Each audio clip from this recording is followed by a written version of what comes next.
All right, hello. It's been a while. I'm finally back to read you more about how we're all lonely. So welcome. Hopefully this is exactly the kind of morbid night or I guess evening you might have been hoping for. I can always offer everyone that. That's one thing the research that I do absolutely provides. So we're going to continue reading chapter 8 of The Lonely Century. Here, let me move TikTok this way, I guess. So, as always, I'll start with a little write up of what the book is. I have that pulled up on my Twitch for anyone that's curious. I know TikTok has pointed at me because I don't know. It's nice to see who the fuck anyone is if they're reading you something, I think. So, but I'll read the little write up that I have on Twitch first about what the book is, and then maybe a tiny recap of what we've gone over so far, and we'll get into chapter 8, which is called The Digital Whip. So it's about jobs and what it's like trying to get a job in this era. So anyway, the basic write-up on Nerina Hertz's website, who's the author for The Lonely Century, is even before a global pandemic introduced us to terms like social distancing, loneliness was already becoming one defining condition of the 21st century. But it's also one we have the power to reverse. Combining a decade of research with first-hand reporting, Nerina Hertz takes us from a how to communicate in real life class for smartphone-addicted university students to bouncy castles at Belgian far-right gatherings, from paying for cuddles in the US to nursing home residents knitting bonnets for the robot caregivers in Japan. The Lonely Century explores how our increasing dependence on technology, radical changes to workplace, and decades of policies that have placed self-interest above the collective good are damaging our communities and making us more isolated than ever before. With bold solutions for us as individuals, as well as for businesses and governments, Nerina Hertz offers a hopeful and empowering vision for how to heal our fractured world and come together again. So, I've had mixed ideas about it so far, I'm going to be honest. But the beginning of the book talks about the way that loneliness has been defined traditionally as an individual problem, and as we know, and anyone that has an ecological or societal awareness knows there's more to it, and so she contextualizes it into a late-stage neoliberal capitalist context, right? She talks about some scientific approaches, the overall negative health impacts on our bodies and our communities when loneliness is basically used as a tactic to recruit for authoritarian regimes, and how that's been done throughout history, and the ways that ultimately technologies are expediting this form of loneliness that is understood both on the individual level but the relational and institutional levels also. So anyway, last time she talked a little bit more, if I remember correctly. Let me see, I forget what the last chapter took forever. I had a lot of critiques of it. Oh dear, TikTok, you almost just fell over, but I caught you. I had a lot of critiques of the last chapter, and that will, once I finally remember to make the playlist on my YouTube public, all the readings of this will be available on there for free on my Twitch, but also on my YouTube. So, the last chapter I had a lot of critiques of, and we'll see if this one's any different. So, let's get into it. Like I said, we're on chapter 8. This one's called The Digital Whip, and it's about applying for jobs. So let's get into it. I'm applying for a job, but the application process is one I've never experienced before. I'm not being interviewed by a person. Instead, I'm sitting at home staring at my laptop. My answers are being video recorded, and whether I succeed in getting this job will be determined not by a human being, but by a machine. Computer says no, is the header. This may sound like an episode of Charlie Brooker's Black Mirror, yet within just a few years, it's expected that these kind of virtual interviews will be the norm.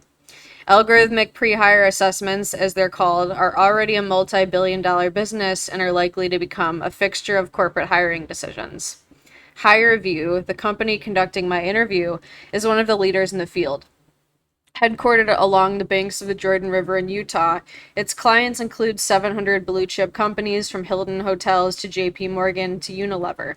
I'm just one of over 10 million potential employees HireVue's algorithms have already assessed on the basis of similar video interviews.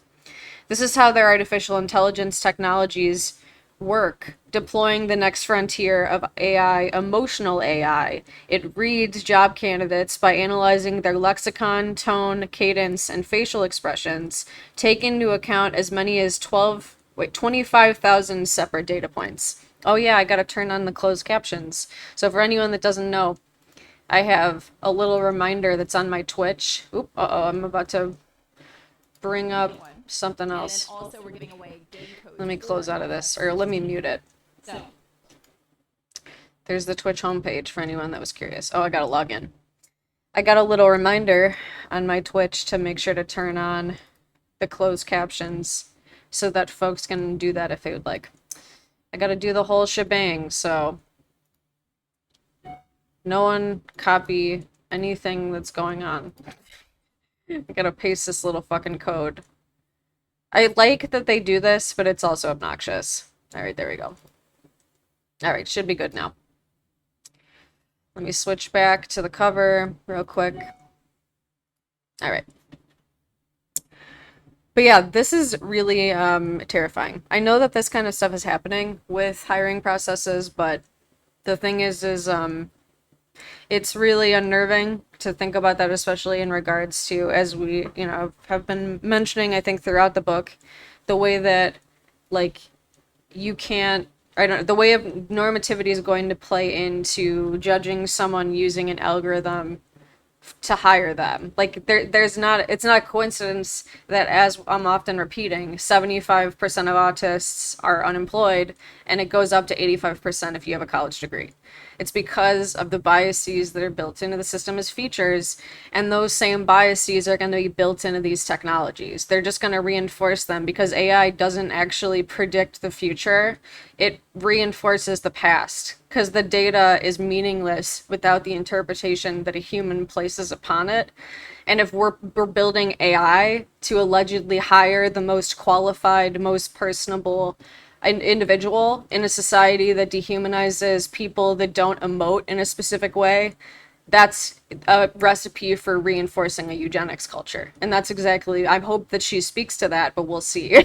So anyway, the results are then compared to those of an ideal candidate for the role.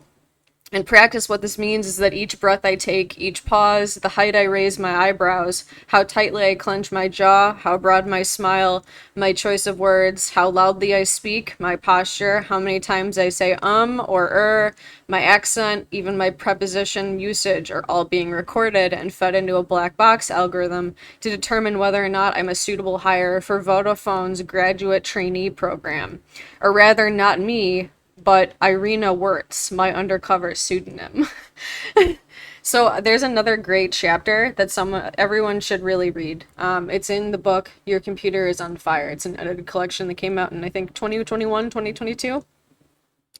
And the chapter is about the way that these, especially personal assistants, can't understand anyone whose English dialect is not the typical Midwestern English. Like, if you have a dialect that is non-traditional in any way, meaning if it's not like centered around talking like someone like me, basically, like from Chicago, and the standard mainstream news recorder kind of cadence and speech, it's not going to understand you.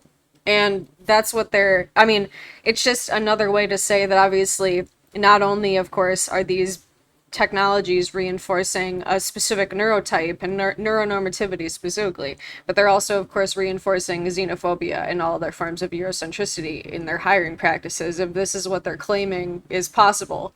Like, because technologies aren't objective, and they're not, you can't actually universalize things in a society that's so inequitable. Anyway, algorithmic pre-hire assessments are undeniably a cost-effective solution to hiring needs at scale. Given that big corporations receive well over 100,000 applicants each year, the use of this technology is likely already saving thousands of man-hours. Moreover, HireVue claims that retention rates and even high performance among employees selected by their system are significantly higher than average. This may be so, yet my experience of the process felt more than a little alienating. The fact that I had to keep my on-screen torso firmly within a dotted line silhouette throughout the interview meant that not only did I feel like a murder victim in a crime scene, but I couldn't be my authentic self. Some degree of inauthenticity is, of course, inevitable in all job interviews, given that one tries to present a crafted, best possible version of oneself, but this was different. I'm an expressive person. I move when I speak, I gesticulate. Stuck in my silhouette, I couldn't even do that. And because as I replied to the questions, I was watching myself do so in the corner of the screen, the experience felt especially performative, with me cast in the disquieting role of both actor and audience. At the top right of the screen was a countdown clock, which added to the stressful nature of the experience. I was allocated 3 minutes to answer each question, but flying blind without all the usual cues one gets from a human interviewer. Facial expressions, head movements, gestures, smiles, frowns. I wasn't sure whether I was going on too long or whether I was expected to use up all of the time. And not only did I have no one to ask, but with no smiles, no eyes darting down to my CV, no body language to parse, I couldn't tell if my interviewer had heard enough of a particular answer, liked what I was saying, understood my jokes, empathized with my stories, or maybe just decided that I was not the kind of candidate they were looking for. So as the interview proceeded, I felt increasingly adrift, unable to figure out whether to keep going, slow down, shift gears, change tact, alter my style, smile more, smile less. Presumably the ideal candidate for a graduate traineeship in human resources at Vodafone smiles, but how many times and for how long? See, this is the kind of shit that I have no idea. Like, I don't understand any of this. Like, like I really, I guess, am I that's just another stereotypically autistic experience of a job interview, though, I guess. Like, again, it's not a coincidence why this kind of discrimination happens. I like, but at the same time, it perfectly plays into my research about the humanization of objects and the way that they're being trained to be interviewees, and the way that the humanization or the mechanization of humans is very much happening alongside it. To be clear, it wasn't that I was interacting with a machine per se that made me feel so alienated. I I know, yeah, job interviews are awful. Yeah, exactly, yeah. I know, it's really terrible. Also, welcome. Is it the squirrel? I like the spelling. But yeah, they're terrible. It never even occurred to, and it seems so goofy in hindsight. It didn't even occur to me that like that's what people are doing, I guess. I don't know. I probably did it. It's hard for me to say because like I masked for so long that like the micro movements, and honestly, I'm so isolated now that I like forget like how different that is. And I've never been in a job interview that included not another human being. For sure. I know, right? Exactly. Yeah. That's legit. Yeah. Yeah. As if, I mean, and for better and worse, I presume, right? Because it's like, depending on if you're on disability, I know that that's like not enough to live on by any means. It's a completely impossible thing. So hopefully you're able to, take care of yourself. Oh, nice. The autism, Dr. Bird's autism tests. I know I haven't taken a look at the answers in a while. I never like completed a oh, nice. That's awesome. Hell yeah. Congrats on your security. That sounds like an ideal situation as long as it's like a healthy dynamic, you know what I mean? Yeah, that's awesome. Nice. I know I don't have any of the personal data for anyone that's taken it, but the first one, at least, I forget if it was 16,000 or 20,000 people, I think in total have taken all five last time I checked, and this was like months ago. So, oh, nice. Hell yeah. That's awesome. At least hopefully. I know it's a lot to process for sure, but it can be really great. Oh, okay, yeah, that's what I thought. Yeah, I know. I haven't looked at the results, like I said, on the autism tests or quizzes in like a long time. But last time I think it was, yeah, about that. And the average score was a 17. And people that said that they have professional diagnoses were at a 17. What's up, No Nation? How you doing? All right, where was I? Okay. Oh, yes. To be clear, it wasn't that I was interacting with a machine per se. Oh wait, no, I already read that. Oh no, I'm sorry. I'm pretty bad too, if I'm being honest. So I appreciate your honesty. We're reading about the awful algorithmic process of getting a job today. That like where they're like basically implementing robot interviewees nowadays. So strap in for more reality. Rather, it was the power imbalance between women and machine that was so troubling. Stripped off my full, complex humanity, I had to impress a machine whose black box algorithmic workings I could never know. Which of my data points was it focusing on, and which was it weighing the most heavily? My voice, my intonation, my body language, or the content of what I was saying? What formula was it using to assess me, and was it fair? Spoiler alert, it wasn't. It never is.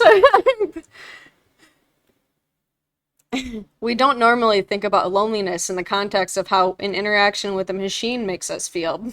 I don't know, I guess speak for yourself. Even earlier in the book, when I talked about the isolation of a contactless existence, my emphasis was on the lack of face-to-face human contact and its impact. And if loneliness can also be caused by a feeling of being unfairly treated and disempowered by the state and its politicians, so too can it stem from being treated as such by big business and the new technologies it deploys. I don't know if you all saw, but a few months ago, I made a TikTok in response to somebody that was talking about a university that responded to a mass pew pew by using it used ChatGPT to create the letter, like to alert its university community. And I responded and was like, what do we expect? Like, it makes complete sense in a context so deeply dehumanizing to most of us that not only would it birth and raise people that would do the mass pew pews in the first place and then act like it's not a consequence of the system, but then also use the technology that has all the biases built into it to just so, like, ever so impersonally craft a response to it. And the system profits off both. Like, which, because they're selling the guns, they're selling the universities, they're selling the technologies. Like, it actually makes sense in how the system's been built, which is like horrific to understand, but an important and comprehensive discussion to have for that reason. A Kate Bush song about this a very long time ago, Deeper Understanding, I think it's called. So ahead of its time. Do you remember what the song was called? Yeah, capitalism again. Like, who thinks it's okay to have a non-person write that response? I know. Apparently, university admin. The same people that, of course, force us into a workplace that is increasingly disabling and deadly. And for increasingly exploitative wages. I mean, the same people that force us all into air that is harming us to breathe now, ever since the fucking Canadian wildfires are everywhere. As if that doesn't matter. As if our lives are worthless. While they continue to hoard hundreds of times what a single human being can spend in a lifetime. Oh, okay, for sure. Yeah, no rush. Yeah, exactly, I know. I mean, and think about it, right? Like, in certain aspects, ChatGPT and other types of writing devices don't have to be all bad. And I think it's important to discuss them in all of their complexness, like, because they can be used for good things to, like, help us maybe, get rid of that blank canvas effect, perhaps, in, like, trying to craft something. And you can customize it and everything. But it's just a little too ironic, if you ask me, when an admin uses something like that, or a university president, in response to such a dire situation. And it's, with everything I've learned about crisis communication, it's just a little bit too on the nose for a late stage neoliberal capitalist structure. All right. Okay. Yes, even earlier in the book, when I talked about the isolation of a contactless existence, my emphasis was on the lack of face-to-face human contact and its impact. But if loneliness can also be caused by... Oh, I think I already read this. Whatever, it's important. But if loneliness can also be caused by a feeling of being unfairly treated and disempowered by the state and its politicians, so too can it stem from being treated as such by big business and the new technologies it deploys. For when an employer puts our professional futures in the hands of an algorithm, it's hard to believe that we'll be fairly be treated fairly or have meaningful recourse. I mean, I wish that she went over like the legal system first. I hope that she talks about that because that's obviously another enormous sector that uses AI to determine what is and isn't criminality. And that's obviously incredibly racially profiled because the system, I mean, if you create a policing system based on white vigilantism and white supremacy, and then you claim to put that data into a technological, like, basically catapult that decides who is and isn't a criminal, you're setting up a terrorizing system. And that's exactly, I mean, this is just the other arm of the machine. Deeper understanding. Oh, okay, for sure. I know, I gotta remember that. My memory is shit, so hopefully I remember to listen to that. All right. In part, this is because it is highly contestable as to whether future performance can actually be determined by characteristics such as facial expressions and tone of voice. Of course, it's not contestable. It just shouldn't even be argued because that is an inherently ableist stance. I don't understand why that's so difficult for people to understand. Indeed, in November 2019, the Electronic Privacy Information Center, a renowned U.S. public interest research organization, filed a formal complaint against HireVue with the U.S. Federal Trade Commission, citing HireVue's use of secret, unproven algorithms to assess the cognitive ability, psychological traits, emotional intelligence, and social aptitudes of job candidates. I was just talking about this earlier with someone, actually. Like, there's a huge market in pop psychology that sells us ideas that actually don't have any, like, scientific ground to them. Like, they argue that we can know what someone's intention or meaning is just by watching their nonverbals, but, like, that's a meaning heavily rooted in eugenics, and it's never actually been, like, well supported. And that's only something that's being talked about and revealed recently in the field of communication, because there's been, over the last 60 years, this huge presumption that you can actually know something by looking at someone's nonverbals, when we know, especially looking at neurodivergent folks, that's just not true. Like, that, I mean, the entire phenomena of masking shows how untrue that is. I mean, and anyone can do that in some capacity for different reasons and different intentions, whether that's for social survival or to manipulate. These things can definitely always alter the way that we're seen and the way that we can hold ourselves. So it's just goofy. How you doing, Minty? Oh, I think I missed what you said before. Oh, that's what you called me? So many things that seem absolutely clear to me, and seemingly you and other people we know, and yet so many people just don't get it. Yeah, I mean, it's hard because it's like, I like to believe that people do the best that they can with the information they're given, but so, I mean, especially lately, there's just, and I get it, like, people are experiencing so many different crises at the same time, and we're all going to respond to that differently, but it's like, there's just so much self and relational harm happening and community harm in a society that's already deeply exploitative and violent that it's like, something's got to give. Good. Yeah. No, I feel that. Me too. I'm glad that you feel less alone now. But yeah, sad and mad, but less alone. That's exactly right. I completely agree. There's also the question of bias. There we go.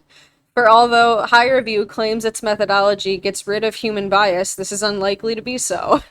This is because its algorithm will have been trained on video footage of past or existing successful hires, which means that any historic biases, conscious or unconscious, in hiring would likely be replicated. Exactly.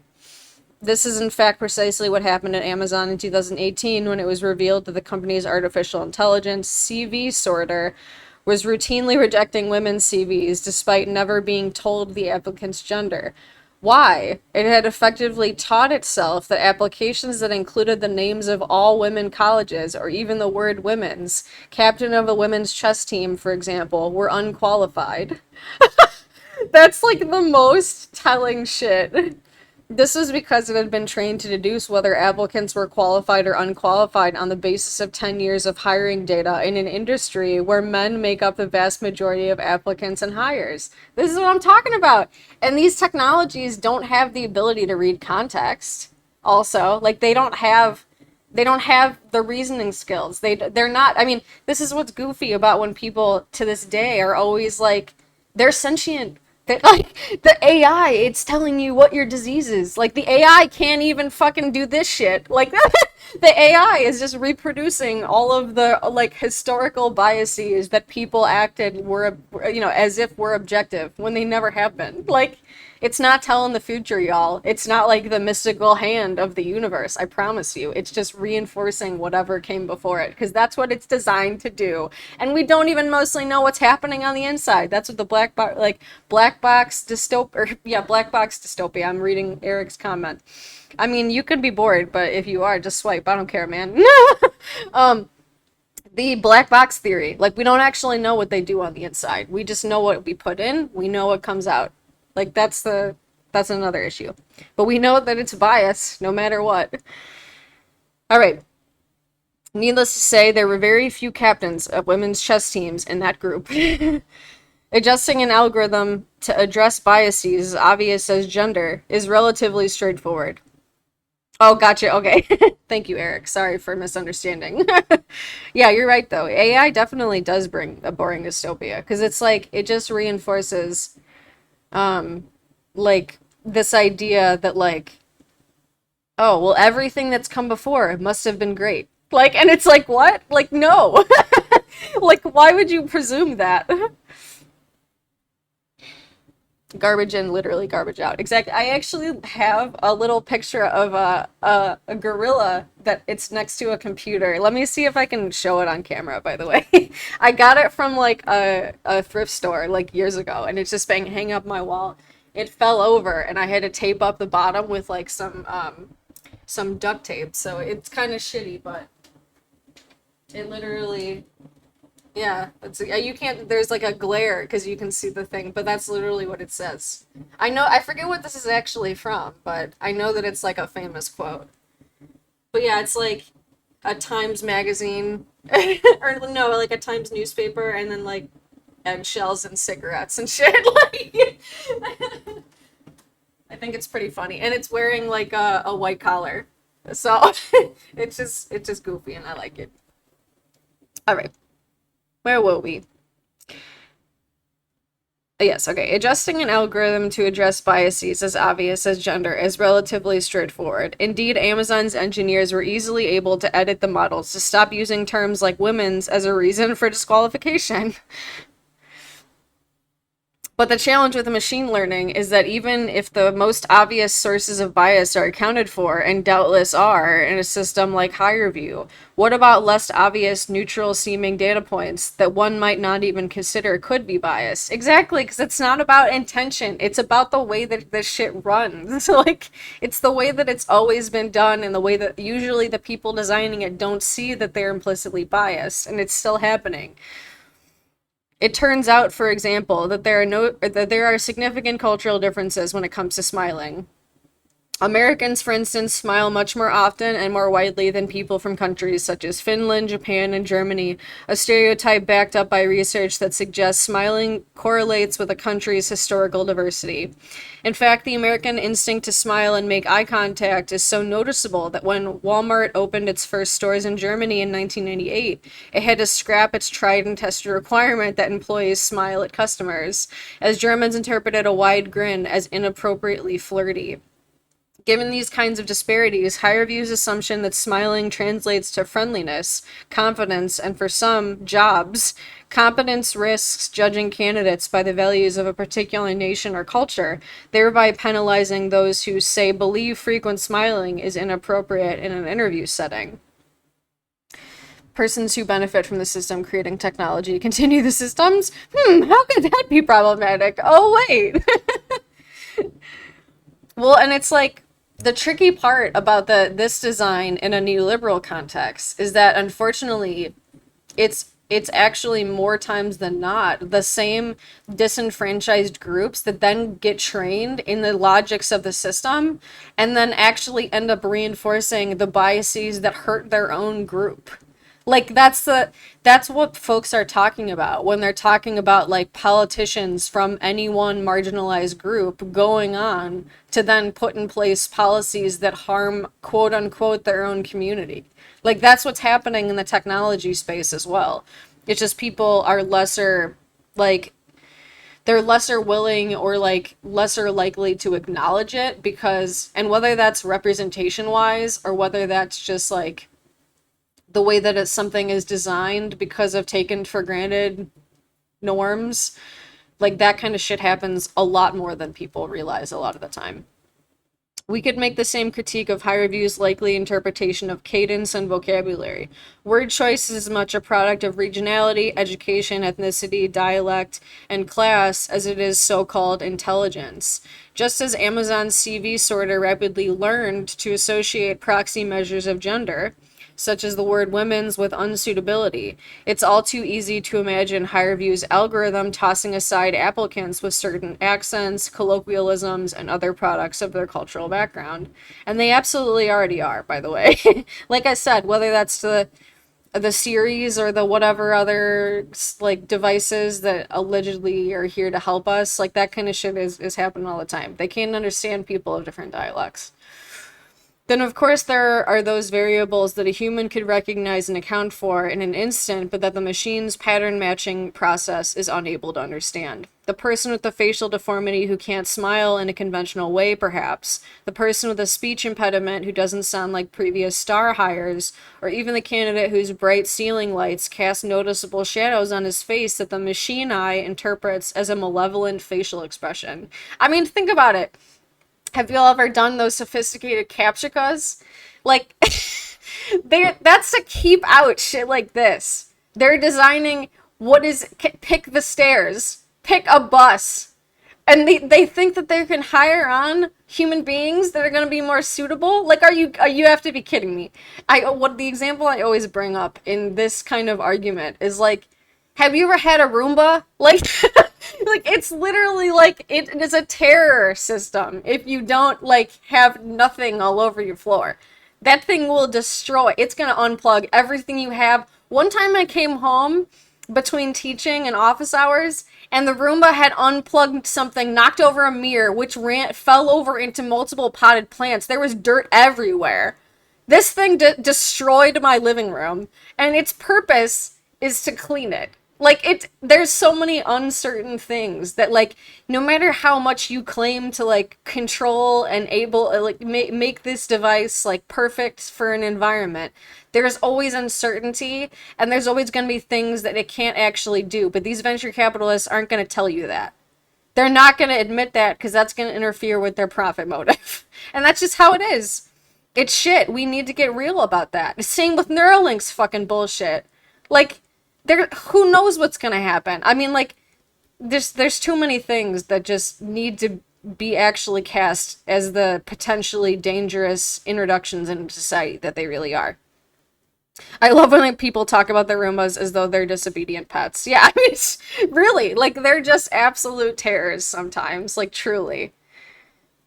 Yeah, I always wanted to, but was wary about Roombas. Yeah, exactly, fair enough. All right. Okay,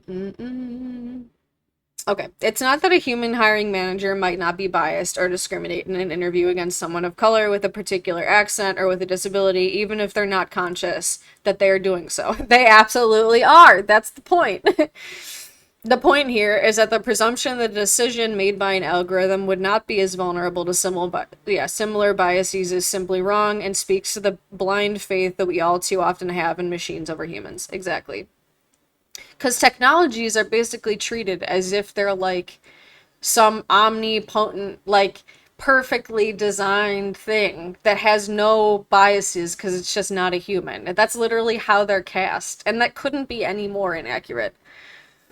How can this amazing new technology be weaponized? Might be a great fun question with any tech. Exactly, yes. I mean, that's why I've loved people like making captures of the robot dogs that police are going to use all over the world that have like automatic, like they have like assault rifles built into them, and the cops are trying to portray them as if they're like some sort of dancing joy. And it's like these things will literally like destroy lives when they're deployed. Like, especially with what we're seeing with Cop City and everything. Like, I mean, as if the entire history of just the carceral system hasn't made that clear anyway. But like, I've loved people like, yeah, like don't take peanut butter and spread it all over their sensors. That would be bad. It's gonna fall over. Like, don't give it a bath. Like, like that's the kind of shit that people need to do. My mom came home to poo spirals and the rug becomes the puppy having an accident. Exactly. And the Roomba is gonna go over it and it's, yeah, just like you said, it's gonna make it infinitely worse. Husband knew about this. I know exactly. Yeah. I mean, in this stuff, I mean, luckily, a good amount of research is coming out and has been in the, like especially the last 5 years because things are dramatically changed. Because it's the rate at which technology is developing. It has expedited it. I mean, exponentially. Mm-mm. Okay. Moreover, as algorithms become ever more sophisticated, their data sets ever larger, their rules ever more complex, intricate, and self-taught, it becomes ever harder to make sense of exactly how or why they arrive at their conclusions. And that's why, again, I know she mentioned black box earlier, but like truly, especially as she said with self-learning, we don't know with the way that it's doing things. But you can already, I mean, we can know to an extent because it's like we know that the data is biased. So no matter what it spits out, odds are good if it's learning off of biased material, it can only then continue on to make those kinds of results. Already, we've actually reached the point where some algorithms' own makers can't fully explain what lies behind their decisions. And if we don't understand enough about how an algorithm really works to be able to anticipate how it could fail, it's extremely hard to put effective safeguards in place. Exactly. Hard pass, yes. Capital H, capital P. As algorithmic decision making assumes ever greater importance in all of our lives, from deciding whether we're eligible for a loan to whether the police stop and search us to whether we're hired or even fired. Yes, an algorithm that predicts future contributions and calculates who should be let go during periods of redundancies will most certainly be introduced soon, according to professors at the IESE business school in Spain. That shit's already definitely in place in the United States, by the way.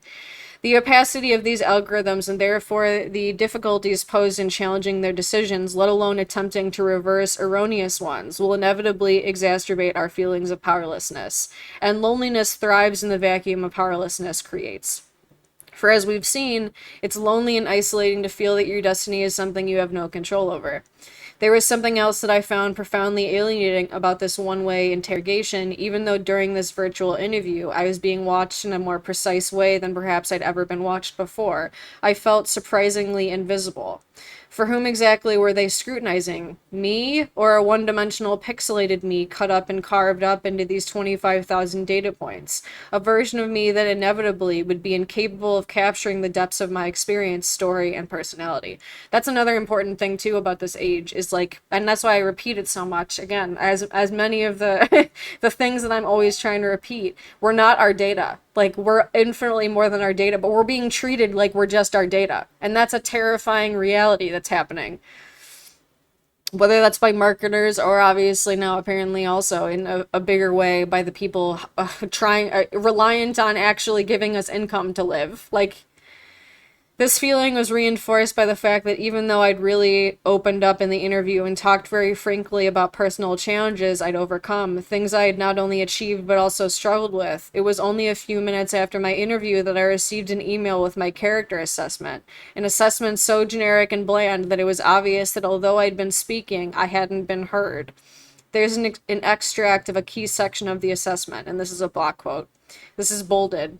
You demonstrate the capacity to readily change actions, opinions, or behavior, and handle ambiguity well. This is italicized. Be sure you pay attention to context to elevate when a situation may call for more structure versus flexibility. This is also bolded. You're able to deliver on what is asked of you with high work standards. And then this one's italicized. Try to be open to situations that may not require you to be as thorough to balance your persistence with efficacy when necessary. This could have been written about anyone at all. It seemed utterly disconnected from the interview I had just given. And I couldn't escape the irony that I was applying for a job in human resources, yet there was no human interaction whatsoever in the interview process. That's what corporate culture wants, so it's actually completely on the nose. For sure. Oh, nice. Okay, yeah, either one's all good. And I couldn't, yeah, okay, I just read that. Indeed, one of HireVue's biggest clients, Hilton International, has rejected tens of thousands of applicants using this type of interview without the applicant ever having spoken to a human being.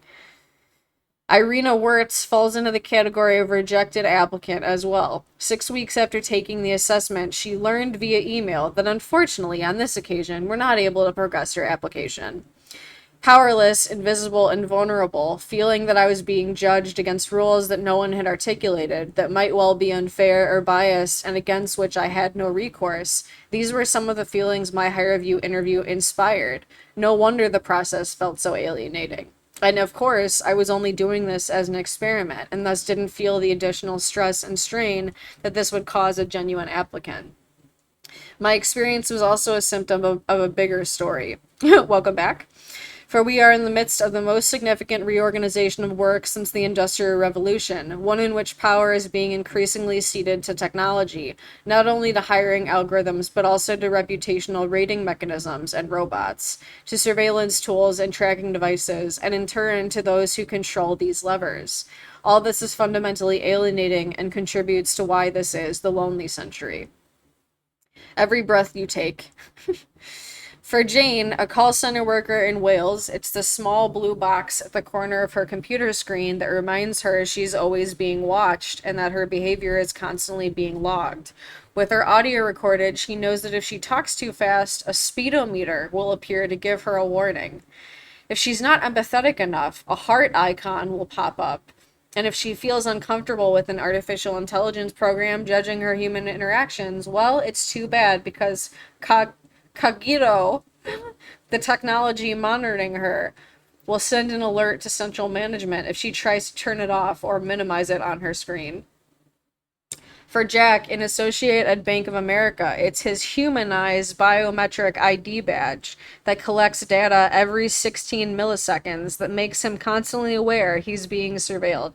Yeah, this stuff's been in place for at least the last 10 years, by the way. Not only are his conversations recorded, so too are his movements, the angle of his chair as he leans back, the amount he talks, his tone of voice. By analyzing all of these data points against how he performs and conducting this type of analysis on multiple jacks across the firm, his employers hope they can identify those habits, however minuscule, that make for more productive employees. Again, it's all just micromanaging in like a late stage capitalist, like data colonial society. For Reynolda Cruz, a 42-year-old FedEx warehouse worker, it was the computerized scanner she was required to wear on her arm to track her packaging pace that felt so fundamentally dehumanizing. I mean, they do that shit on Amazon for sure, too. When her wrist became inflamed from the repeated movement of lifting boxes with the extra weight of the scanner, coworkers told her to take Tylenol. Her metrics-consumed managers took a different tact. They instructed her to pick up the pace. Meanwhile, Amazon recently won 2 patents for a wristband that can monitor every movement of its wearer, with the capacity to vibrate when it senses that a worker has stepped out of line. The wristband could be used to identify every time an employee paused to scratch an itch, or to time how long it takes them to go to the bathroom. Already at Amazon warehouses pickers, the workers who locate purchase items and transport them to the shipping station within the warehouse are issued a handheld device that tracks their every move. As a journalist, James Bloodworth, who worked undercover as a picker at an Amazon warehouse in Rutley, Staffordshire, explained, for every dozen or so workers, somewhere in the warehouse, a line manager would be huddled over a desk tapping orders into a computer screen. These instructions would filter through to our devices. Your rates are down this hour. Please speed up. And Bloodworth poignantly described colleagues so busy running around that they don't even have time to wipe the sweat from their faces. Yeah, basically Black Mirror for real. Yeah, legit. Your fidgety ADHD self would mess up their algorithm. They're always moving, but they do nothing. Yeah, well, I mean, obviously we're not designed, or the system isn't designed for us, so These are not exceptional stories. Even before the coronavirus struck, over half of global companies with more than 1,000 employees were using non-traditional techniques to monitor staff, including tracking keystrokes, monitoring email conversations, and even monitoring evil. I guess that was a little Freudian slip. Even monitoring conversations between staff. User activity monitoring, UAM, as this new world of workplace surveillance is known, was on track to be a $3.3 billion industry by 2023. Now, with the rapid rise in remote working as a result of the pandemic, as well as increased emphasis on productivity, worker surveillance has significantly ramped up. We're living in an age that Shoshana Zuboff has called the age of surveillance capitalism. An age in which, for increasing numbers of people, your employer is not only constantly watching you, but constantly using AI, big data, and a whole host of ever more intrusive and granular measuring devices to draw all kinds of conclusions about you. Imagine if they just used that money to pay the people better. That I can't even imagine it. How could they do that? Where would they get their fourth vacation homes? Just kidding. Probably like their 20th vacation homes. And how would they afford their $250,000 trip to die into the sea? They would never be able to afford that. Don't be silly, Ed. Such conclusions can determine your career trajectory, including whether you will be promoted or fired, yet they're all too often based on data that is absent of context and doesn't take into account extenuating circumstances. Ronalda's FedEx managers told her to pick up her speed even though she had an inflamed wrist because the machine measures pace, not the pain she's feeling. In the age of the panopticon workplace, what's not measured does not matter, and what is measured inordinately does.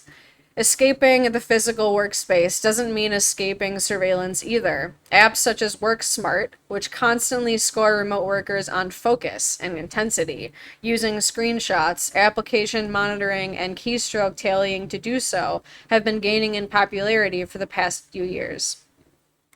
I'll start a GFM to transport more billionaires' blasts to the Titanic. You got the Titanic, you got space. I know another one just launched themselves somewhere into space, from what I heard. They love the tubes. Yeah, it's a great decision. I know that who is it? Musk and the Facebook one, they're gonna fight. We gotta have them fight on the tube, like Alex said. Again, the coronavirus has greatly accelerated this trend. From banks to insurance companies, from law firms to social media companies, employers concerned that their newly working from home staff might be slacking, invested heavily in the spring of 2020 in surveillance software. Some suppliers of remote work monitoring systems reported as much as a 300% increase in sales in April 2020. Will the software be removed from employees' laptops once they return to the office? I won't bet on it. Hurricanes aren't understood well enough. We need a billionaire fleet. They already have yachts. That's a good point. They're our only hope. It's not only employee performance that's being monitored from afar, and not only enhanced productivity that's the goal. Even the most personal aspects of workers' lives are now being recorded and monitored. Yeah, they're definitely like recording like all kinds of like heart rate and like if you're going to the bathroom and shit like that, quite literally. In 2018, Katie Endicott, a high school English teacher in West Virginia, was required to download a workplace wellness app called Go365 as her employer sought to lower her health insurance costs. The app monitored her exercise and health, granting points for good behavior, such as steps walked, and charging fines, $500 per year, for failing to accrue enough wellness points. Holy fuck. As a Florida-trapped person, I approve of this idea. With health and safety as well as cost cutting ever more central in employers' minds, might we now see the tracking power of such apps extended to, for example, the constant monitoring of employees' temperatures? Even if this might help reduce disease transmission in the workplace, who should decide whether this degree of intrusiveness is acceptable? And what sort of accountability should there be, both for employers imposing these apps on their employees and for the companies that profit from selling them, including around issues of data privacy? The language used by employees to describe what it feels like to be under constant surveillance makes clear just how alienating an experience it is. They were measuring our time, our production, as if we were robots, said Reynalda Cruz, the FedEx employee. People felt that it was very invasive to have to download the app and to be forced into turning over sensitive information, said Katie of her Go365 experience. We all know that they don't care about disease transmission. That ship sailed. I know that's what I was thinking. This book came out in 2021, I think, but a lot of what she says still would have applied and was already known at that point. Sorrow's prayers. Oh God. James Bloodworth described to me the I can't say this word, incredulity, incredulity. I don't know why my brain can't break it up correctly. Incredulity. I just pretend, you know what the word is. Just pretend it's said right.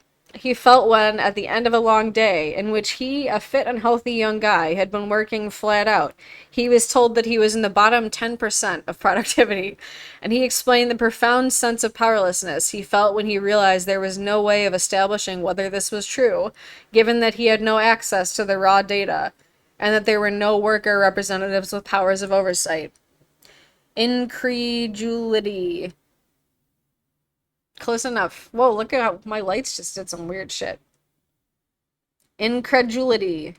I don't know, I feel like that's not, I'm not doing it right. Incredulity. I don't like it. Fuck that word. Cre. I don't like it. Incredulity. My brain can't do it.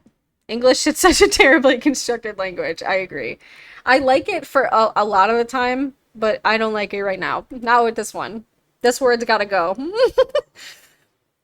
Bloodworth told me too of the loneliness of not being able to talk to coworkers at the water fountain, or even as he picked alongside them, because such behavior was deemed by his scanner as idle time, as was using the bathroom, and thus potentially a cause for disciplinary action. He's not alone in finding this kind of digital observation deeply unsettling. It is a trash word.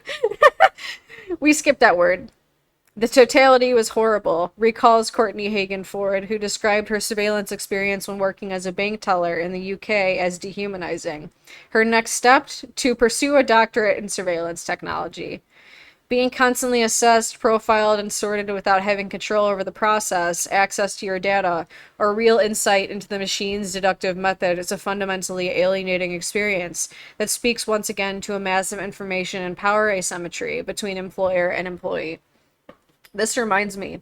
So, because of, being poor, despite having a PhD, only because, like I said, I thought my contract was going to be paid out 12 months, but turns out I learned a couple months before summer started that it was actually only paying me for 9 months. I've had to actually try to do Uber Eats, and honestly, it's not so bad, at least as long as the outside air isn't going to kill me. But I haven't been able to do it, but I tried it out. And I think the weirdest part about it, for anyone else that has or hasn't participated in the gig economy and all of its forms, is like, I actually hate the fact that it's constantly showing me how much money I've made that day, and it doesn't tell me why. It pays me a flat rate of like $4 and some cents. So, okay, does everyone understand, like, how many folks in here have done like Uber Eats or like any other types of gig work? Because this is like my first experience of it. I only did it for like maybe in total 2 hours, so I probably did about like 5 orders, okay? But the weirdest part about it that I didn't expect, and I don't know how I thought this was going to happen, I guess, but the way that it works is that if you're in an area where there aren't orders currently happening, it navigates you to drive to a busy area, okay? And then so you are navigating to a placeless state, and then as you're driving, it just offers you a job that you might offer, like that you might accept, and it gives you like an estimate of how much you might make off of that job, and usually it's around $5. So you've already been driving like, who knows, 15 minutes average, It's not paying you in that gas money to drive to a placeless location until it offers you a job. It will pay you from the restaurant to the person's house that you deliver it to in Uber Eats. And from what I've seen, this is the one that pays you more than like the other delivery food places. But basically, it gives you a flat rate between the restaurant and the customer's house. And that's it. And then you might get a tip. But the weirdest part for me is that like I know I didn't expect it to like because I live in like a relatively desolate area when students aren't here because it's a college town. I have to drive like 15, 20 minutes away to even potentially get a job. And then I get, don't get me wrong, it could actually, like, if you actually did this in full time, I would probably, based off of the average salary that they say an Uber Eats driver makes, I would literally be making the same amount of money I make as an instructor, which is, which is both impressive, but also incredibly abysmal. Like, to think, and again, it's like, we all deserve a thrivable wage. No question. But the fact is like, in a corporatized structure where like if I could be making the same amount delivering Uber Eats, as uncertain as it is, as gig worky it is, and make the same amount of money just under what I make as a professor, that's really saying something. Like it's like, are you fucking serious? Like, wow. So I don't know. I mean, and I just re-signed my contract like literally last night. Um for next year, but I have no idea how I'm gonna get income for the rest of like for July. I already paid my rent for July, so that's fine. But my regular bills, unless the retirement check comes through, I have no fucking idea. And September, because since I changed my contract payout so that I'll actually get paid 12 months instead of 9, I'm not gonna get my first paycheck for teaching until the end of September because that's how they decide to do it for like no fucking reason, as far as I can tell. So yeah, it's just absolutely abysmal out here. But it's at the same time, if the air isn't dangerous, I now at least know that if I actually worked in allegedly at least a certain amount of orders each month, I might at least be able to pay rent. But it's goofy as fuck if you ask me that it's like so gamified, and then also like I could actually like just be making like if everything absolutely goes to shit and as long as I'd actually be able to breathe safely outside, I would have the backup technically. But I don't know. I really don't know because with how far I gotta drive, I'd probably be almost like cutting even. But we'll fucking see, I guess. Yeah, the wow is the only word I have, but wow. Yeah, I think that's very accurate. It's shit out here. It's bad. Oof. All right, anyway. Especially because what is being monitored and measured is whatever most crudely adds to the bottom line. Exactly. For health and safety concerns notwithstanding, that's what this is usually all about. Companies are surveilling their staff to eke out competitive advantage. Oh, and another thing I guess I was going to say, but I forgot to, and it's not like that. It's not like profound or anything, but it's just like something I already notice. So I've been playing video games my whole life, right? And like the weirdest part for me was like the day that I delivered the most orders, which is only like 4 hours. It took me like an hour and 20 minutes total to deliver all 4 of those orders. I made like $16 because one of the people in the nicest house didn't give me any tip at all for some reason, even though it took me 40 minutes to do.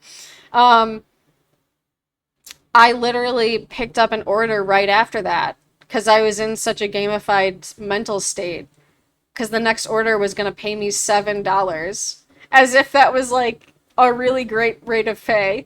I hit that even though I had to pee really bad. So like it makes it especially difficult, I think, for people with interoception. Like, cause I would be like in the mindset of like, oh, I gotta accept that, obviously. And then I literally forgot that like, oh shit, I have a human body. Like, uh-oh.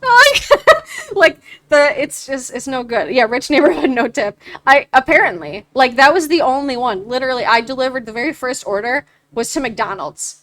And they tipped me They tipped me like, I mean, it was great. Like, and it was in like an average neighborhood. I don't know. Ugh, okay. Yeah, I already read that. The trouble is, no one is measuring how kind you are to a fellow employee who's having a bad day, or whether you've gone out of your way to help a new colleague learn the ropes, even though, as we saw in the previous chapter, such factors can significantly impact productivity and performance, as well as workplace morale. In a world in which ever more power is being ceded to numbers, we need to think much more rigorously about what is being measured, why, and how, and also about the limitations of data when it comes to assessing our contribution at work. Keep tipping like you do, i.e., lots, yes. Like, honestly, I already knew, like, I was always, like, all pandemic, my one non-negotiable accommodation for myself, other than like sound canceling headphones and like little things I can do to cope with my sensory oversensitivities, is to get my groceries delivered. And I always make sure to tip well my Instacart drivers, like, because I know that, like, and that's an infinitely more involved version of what I've already done, but like, yeah, I mean, it's truly like a public service in a way that, like, I really like. I can barely even articulate how much I appreciate that. But it's fucking bullshit that they're not paid more. Like, it's absolute bullshit. Yeah, exactly. Under the radar, it's not just that the surveillance workplace exacerbates feelings of powerlessness and alienation. Like the open plan office, but on steroids, it also incentivizes employees to self-censor and withdraw. This is exactly what Boston University sociologist Mikel Antby. I never know if I know it's probably just Michael for them, but it's like without the A. Michelle? I don't know. Found when he studied the organizational practices within the Transportation Security Administration in the United States, which is in charge of airport security. As an example, he observed that the employees working at luggage screening stations, who were constantly video recorded by their supervisors, would do everything possible to stay under the radar, to essentially disappear. They try to never speak, never stick out, do nothing that might get noticed by management. In an environment of constant surveillance, our instinct is to withdraw into ourselves, isolate ourselves from those around us, and try to slip out from under the watchful gaze of our employer to whatever degree possible. The trouble is, as Antby observed, this leads to a vicious cycle whereby management grows more suspicious and feels justified in ratcheting up the surveillance. The result is employees who hide from the cameras and each other. They become less and less present and less truly themselves at work. A place I worked went from tall cubes to low cubes as I took a job making 40% less because autism, it turns out. Yeah, I respect that. Was always so, kinda. That's the next header. In many ways, surveillance in the workplace isn't new. In the 1850s, Alan Pinkerton notoriously made his fortune by establishing a detective agency that tracked employee movements after hours and infiltrated nascent unions. By 1914, Henry Ford was famously patrolling his factories with a stopwatch to ensure maximum efficiency on his automobile assembly lines. I know the Pinkertons, they're fucking evil. Literally, they were like, you're not allowed to work for the US government. No Pinkertons can work for the US government ever again. Because that's how fucked up y'all are. Like, once I heard that, I was like, damn. Okay. By the 1990s, didn't they just do something with a toy company, by the way? Like, was it Hasbro? Literally, it was, I remember what it was. Okay, this is the tea recently with the Pinkertons that I heard about. So I used to work for gaming stores, as anyone that's heard me mention that before, in my early 20s. Wizards of the Coast, they're the ones that own Magic the Gathering. They accidentally sent, like, some sort of influencer or something, some Magic cards that were supposed to come out in the next release, like a few days early or something, on accident. They literally sent the Pinkertons to these people's houses to fucking intimidate them. They broke in, from what I remember, and took the cards back. And the person was like, gonna, like, do some sort of like unboxing video or something, but like it was serious. Like they were going in as like the Iron Fist. Like it was just like, holy shit, like, dude. And like I said, I know how serious those Magic the Gathering releases are, so I'm not surprised that they would try to uphold this kind of shit. But it's like, dude, like, what the fuck are you doing? Like, this is a family that's legally not allowed to work with the U.S. government. Not that I ever side with the U.S. government, because fuck the U.S. government, but also, like, that's really saying something. By the 1990s, video surveillance of workers, both to prevent theft but also to establish whether employees were complying with company policies or simply working fast enough, was increasingly commonplace.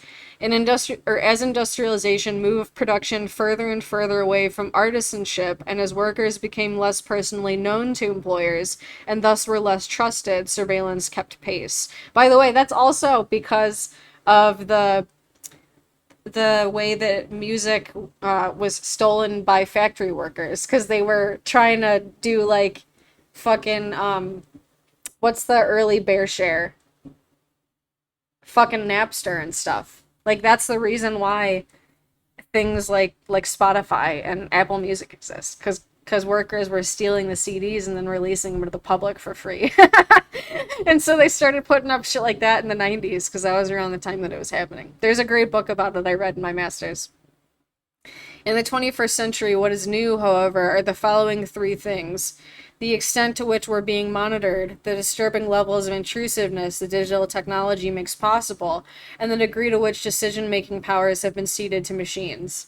Once again, it's a matter of scale, for whereas previously workplace surveillance was discreet, limited to the gaze of the supervisor, and confided to the workplace, as Oxford University political scientist Ivan Minocha writes, it's now omnipresent as electronic devices and sensors continuously gather and process digital data on employee performance in real time, even and often outside of the workplace. People from factories take photos of Lego boxes to leak them. It's great, and I hope they get money. I also hope so. Yeah, from the YouTubers who wrote about the leaks. Yeah, that makes complete sense.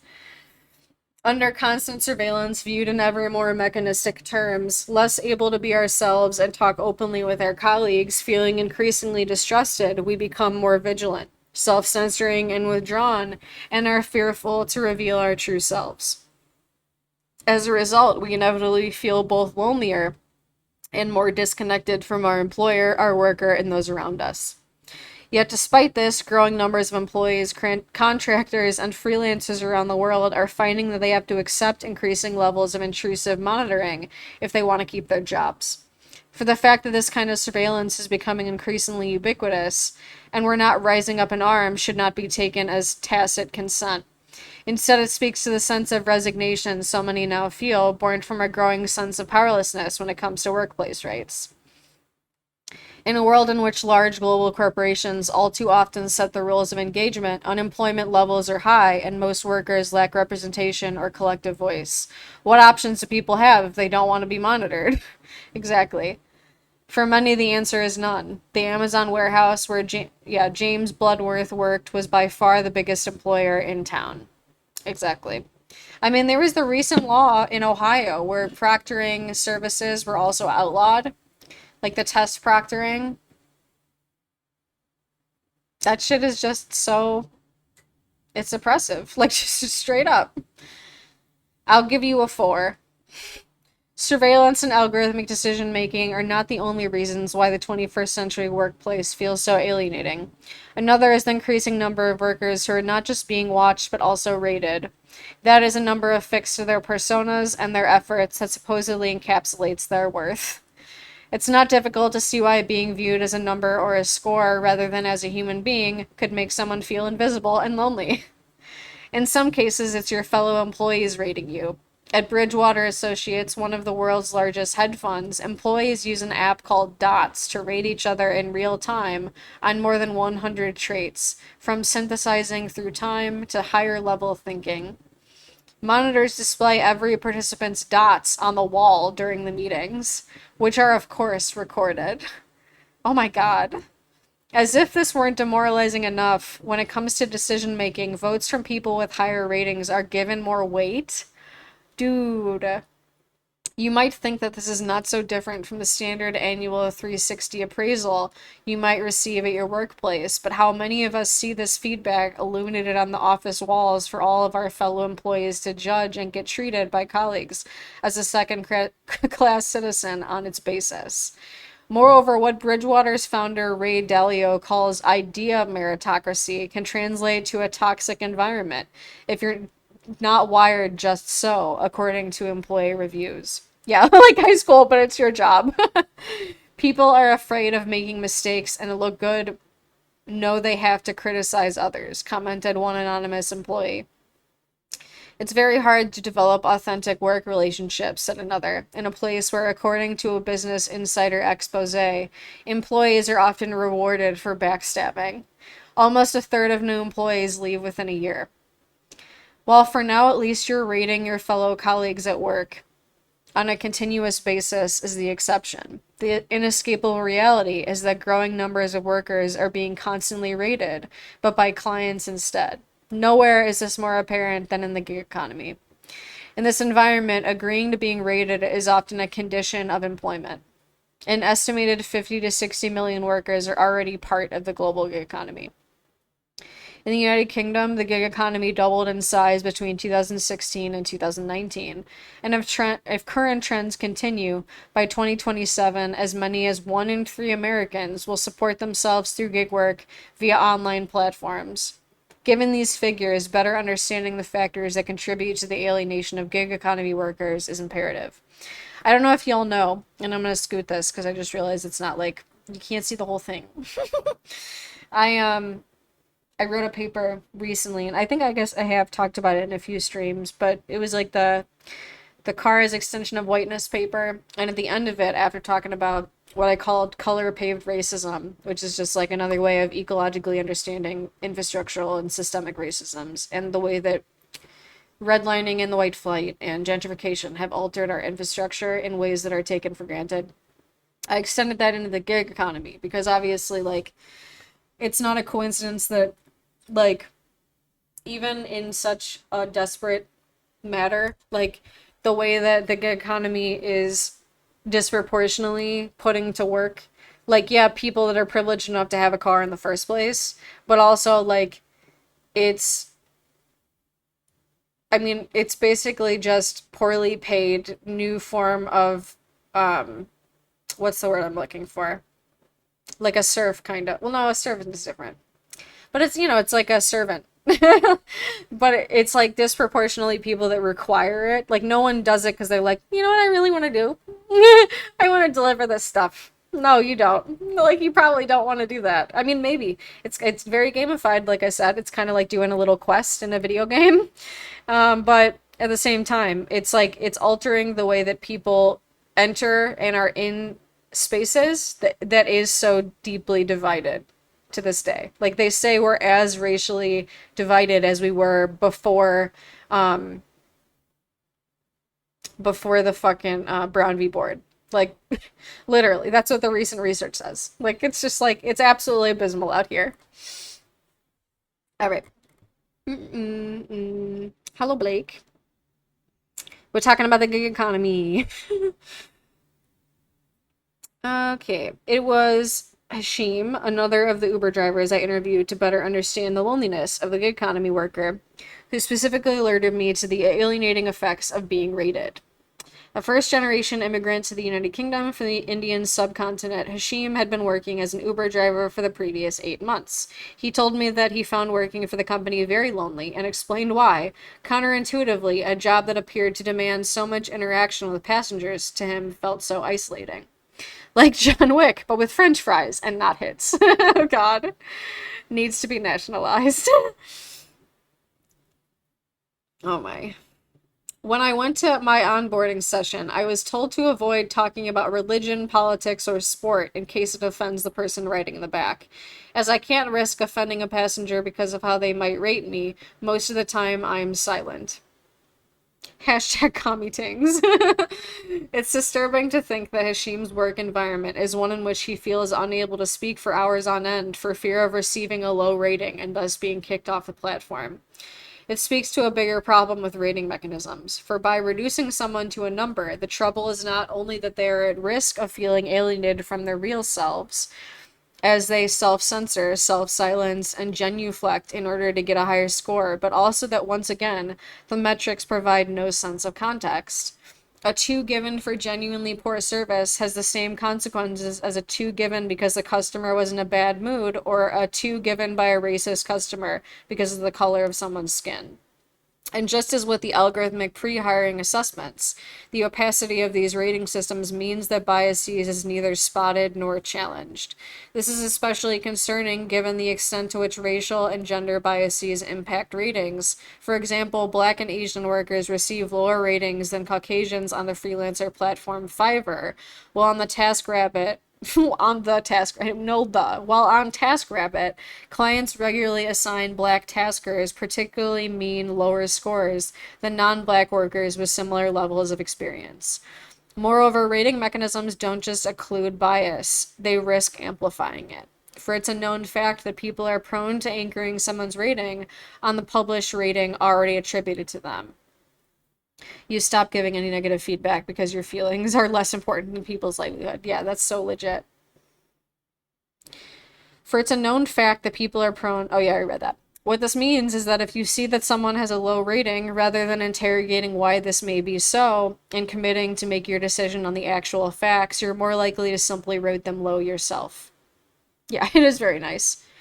That's why literally, I don't know if y'all saw the videos I made around the time that I moved here, but literally, like, the movers were sexist as absolute fuck. Like, one of them made a video outside of my door of the house I was moving saying that all women are bipolar. And I still rated them a 5, but then left a review. I still tipped them. I still gave them a 5 because I said, you need to do better, but you still deserve a livable wage. Like, get your shit together, though. Like, and I gave them actively glowing feedback when I can because it's small. Yeah, exactly. Yeah. Every single time I, like, leave a rating, I'm like, give this person a raise. Unless they do shit like what these motherfuckers did. And increasing numbers of workers become dependent on gig economy platforms for income. The fact that their livelihood is based on a single metric that's so fundamentally problematic is very disturbing, especially when in most cases there's no effective process to appeal an unfair rating. While being dependent on such platforms to earn a living is currently more likely if you fall into the low income bracket, it's not only the lowest paid workers who are vulnerable. By the way, this is the book that taught me that Uber educators exist because there's so many teachers being underpaid. And the fact that Uber puts a little, like, I forget, some sort of book icon or something next to an Uber educator's profile, because that's just how abysmal it is. Okay. While being dependent on such platforms to earn a living, or wait, I already did that. Pete, a former journalist who left his full-time job for the gig economy's promise of freedom and now seeks out freelance copywriting work on Upwork, described how servile the gig economy has made him. I feel like a Labrador begging for treats. Please like me, give me a good rating and review. And does that make you feel lonely? I ask him. Yes, he replied, it undoubtedly does, especially as there have been times I've been rated really low for work that's been really good and there was nothing I could do. Loneliness and powerlessness, as we have seen, are emotions that feed on each other. Yeah, wow, again, no good. The rigged economy. Of course, it's not just because they're being rated or otherwise surveilled, logged, or digitally whipped that gig economy workers can feel so voiceless, disregarded, and powerless. Nor are they the only constituency whose employ makes them feel that life is rigged. Even before COVID-19 upended the global economy and made explicit that we weren't by any means in it together, many workers were already feeling that in a dog-eat-dog world they were very much on their own. A range of factors in recent decades contributed to this. The fact that the United States CEO pay had increased by 930% since 1978. While the average worker's wages had grown by only 11.7%. The fact that the rules of the game seem dictated ever more by large global corporations at a time that workers' voices and rights were being diminished. The fact that in the United Kingdom, 1 in 8 adults in employment were already, in 2018, classified as working poor, and 850,000 people were on 0-hour contracts, not knowing how many hours they'll be working each week, or even if they'll get any hours at all. The fact that many millions of people across much of the world were stuck at the turn of the decade in low-paid, low-status jobs with no opportunity for advancement. Over 100 years ago, Karl Marx, shout out, cautioned in his theory of alienation that workers lacking control over the means of production and reaping limited rewards for their hard work would feel disconnected not only from the process and product of their labor, but also from their fellow workers, the workplaces, and their very selves. Even before the economic downturn of 2020, a new set of working conditions had created a very similar effect. Technological advances impacting how people work and for whom, while not the only factor, play an ever greater part in this. In the same way that labor legislation traditionally moved in lockstep with industrialization, ever since the United Kingdom's Factory Act of 1833, which prohibited the employment of children under the age of 9, we've seen workers in most countries steadily gain legal protections. We urgently need a new body of labor laws that protect workers from those work practices new to this century that are rendering them increasingly voiceless and powerless. And obviously, again, 2021, think about all the new child labor laws that are like 16-year-olds get to work in bars and children get to work in fucking meat factories cleaning up animal slaughter late into the night. Like, what the absolute fuck? And again, we cannot allow the current economic climate to inhibit progress on this front, or worse, precipitate a slide backward. Yeah, exactly. She's 8. No, far too young. Oh my god. Worker rights were significantly eroded during the recession that followed the 2008 global financial crisis. We must not allow this to be repeated as part of the business world's response to the coronavirus pandemic.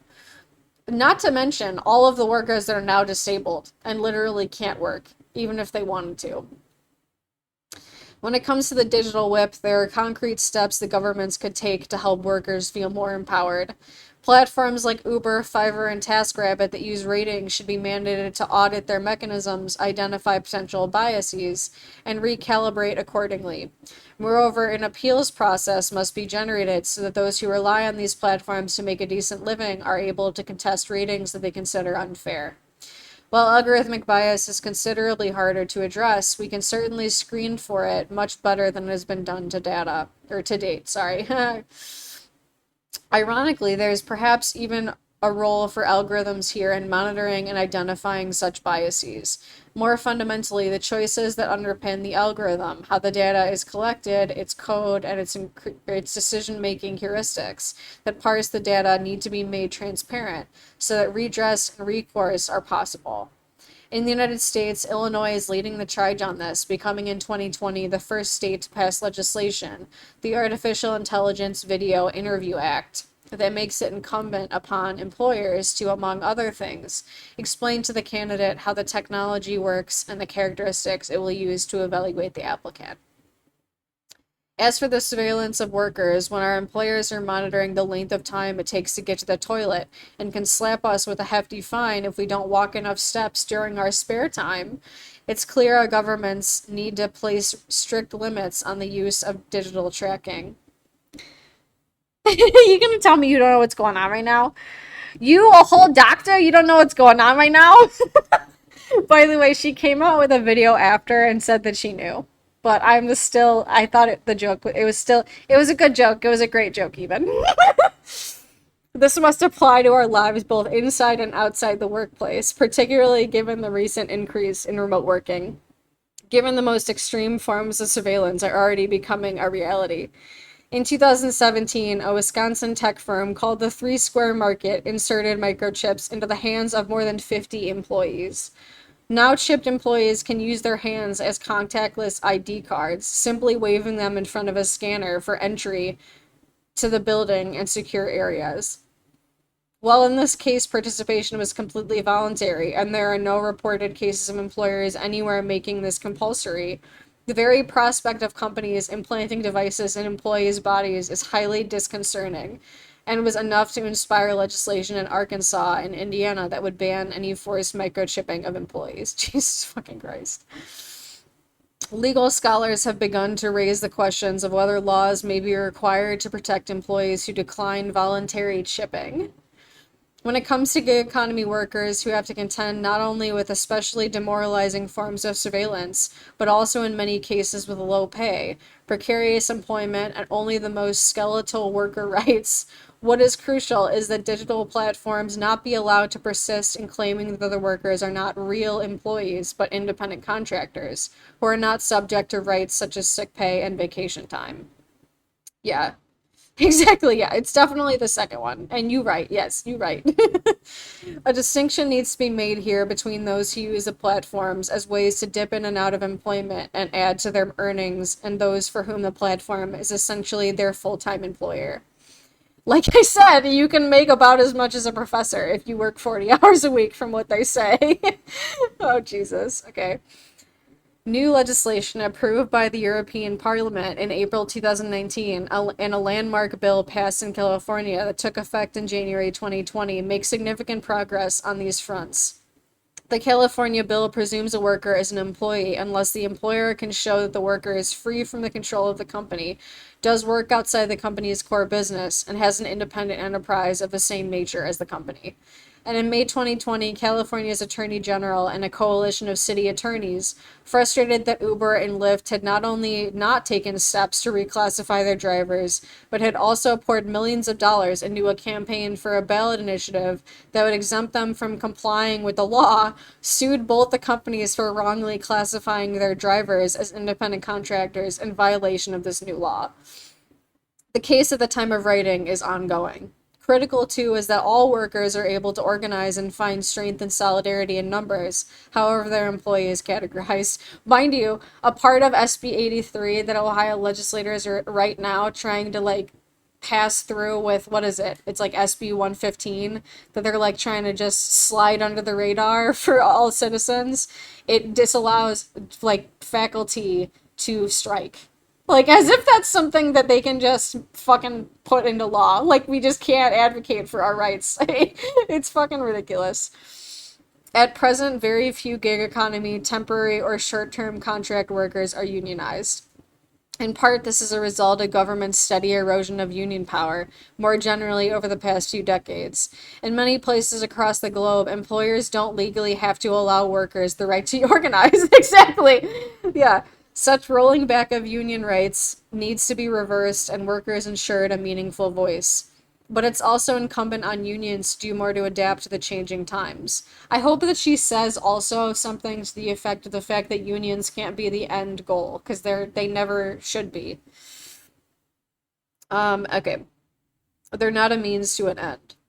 Or they're a means to an end, actually. They're not the end, though. Okay. But oh yeah, I already did that. Okay. For part of the reason why they have become ever less relevant is that they've done a pretty poor job at attracting these new types of workers who have assumed unionization wasn't for them in spite of the evidence to prove that where unions have been active and engaged, victories have been won. The United Federation of Danish Workers, for example, signed a landmark deal with the cleaning app Hilfer in September 2018 to provide, among other things, sick pay and a welfare supplement to gig cleaners' take-home wages. In the United Kingdom, a deal between Hermes and the union GMB. Hermes, how did you do that? Hermes Himbo, good job. Representing Hermes freelance couriers means that couriers can now choose to remain fully self-employed or pay for self-employed plus status, which comes with union representation and some benefits. Shout out. Congrats on your win. The goodwill and prominence unions gained in the early days of the coronavirus pandemic when they fought vocally and visibly for the rights of workers, including gig economy, temporary, and contract workers, should now make them a more generally attractive prospect. Yeah, that's true. That's true. In France, for example, it was because of a lawsuit brought by trade unions that Amazon was forced to carry out a risk evaluation of its 6 warehouses in the early days of the coronavirus crisis and put its 10,000 workers on paid furlough while it did so. The unions demand that Amazon also take into account the mental well-being of employees and reorganize work schedules accordingly was also upheld by the court. In the United States, Instacart's in-store shoppers, people paid to shop for other people's groceries, were only provided with gloves, hand sanitizer, and masks by the company during the coronavirus outbreak after its unionized shoppers went on a nationwide strike. I know, right? I'd never heard of it. Mental well-being? We don't know her. Yet, even if some headway is made on redressing the power imbalance between labor and capital, even if limits to the digital whip are introduced, even if companies take steps to make their employees feel less alienated, even if independent contractors, casual and gig economy workers are treated more fairly, and even if COVID-19 promulgates a renaissance for trade unions, a much greater existential threat to our working lives looms. For the machines are coming to get us, not just as judge and jury, but also as executioner. Like, quite literally, though. And however lonely work is now, life is a lot lonelier, as we've seen when you don't have any work at all. The robots are coming. I'm in Pasadena, California, at what at first sight seems to be an inauspicious location, the kind of street you could find anywhere across suburban America. Anonymous and wide, the buildings all look homogeneous from the outside, the kind of street where building numbers run into thousands. At one particular address on East Green Street, however, something unusual is going on. Kids are peering in at one of the windows. There's something of a buzz. I'm at a burger joint, but no run-of-the-mill one. I'm at Cali Burger, the home of Flippy, the world's first burger-flipping robot chef. My first impression of Flippy is that he's tall. Very tall. I'd expect him to look quasi-human, but he's actually just a huge mechanical arm. Note, though, that I'd already anthropomorphized what I was seeing and started to think of it as a him. Flippy works efficiently, if somewhat slowly. Laser focused, he picks up the burger, and then comes the famous flip. And how are his burgers? Maybe I'm not a burger kind of gal, but I found my patty quite tasteless, surprisingly thin, and erring on the side of cold. Of course, I know that none of that is Flippy's fault. Low-scale repetitive tasks like burger flipping are those most susceptible to automation over the coming decade. It's estimated that 91% of the tasks involved in food preparation will be automated within the next 20 years. And Flippy is not the only robot poised to transform the service sector. 6,000 miles away in Hangzhou, China, at Alibaba's futuristic Flyzoo Hotel, where rooms start from 1,390 yuan, $200 a night, meter-high cylindrical robots whiz up and down the corridors, delivering refreshments and towels to guests. That's what they called me in high school. God damn it. In the rooms themselves, Tmal Genie, an Alexa-like AI system, adjusts the light and temperature, takes food requests, and even orders groceries. Meanwhile, at the hotel bar, a large robotic arm, not dissimilar to Flippy's, can mix 20 different cocktails. That's more than me. I can't even mix probably more than 5.